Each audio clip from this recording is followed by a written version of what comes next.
السلام علیکم دوستو، آج ہم رسول اللہ صلی اللہ علیہ وسلم کی زندگی کے واقعات میں سے ایک واقعے کا تذکرہ کرتے ہیں۔ بسم اللہ الرحمن الرحیم۔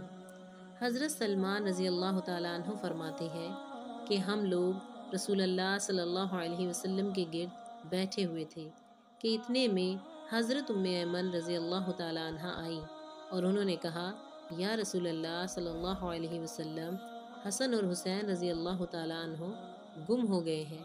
اس وقت دن چڑھ چکا تھا۔ رسول اللہ صلی اللہ علیہ وسلم نے صحابہ سے فرمایا، اٹھو اور میرے دونوں بیٹوں کو تلاش کرو۔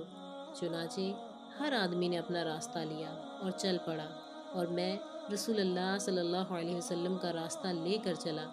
حضور صلی اللہ علیہ وسلم چلتے رہے، یہاں تک کہ ایک پہاڑ کے دامن میں پہنچ گئے تو دیکھا کہ حضرت حسن اور حسین ایک دوسرے سے چمٹے ہوئے کھڑے ہیں، اور پاس ہی ایک کالا ناگ اپنی دم پر کھڑا ہے جس کے منہ سے آنکھ کی چنگاریاں نکل رہی ہیں۔ غالباً اللہ نے ناگ بھیجا تھا کہ بچوں کو آگے جانے سے روکے۔ حضور صلی اللہ علیہ وسلم جلدی سے ناگ کی طرف بڑھے۔ اس ناگ نے رسول اللہ صلی اللہ علیہ وسلم کو مڑ کر دیکھا اور چل پڑا اور ایک سوراخ میں داخل ہو گیا۔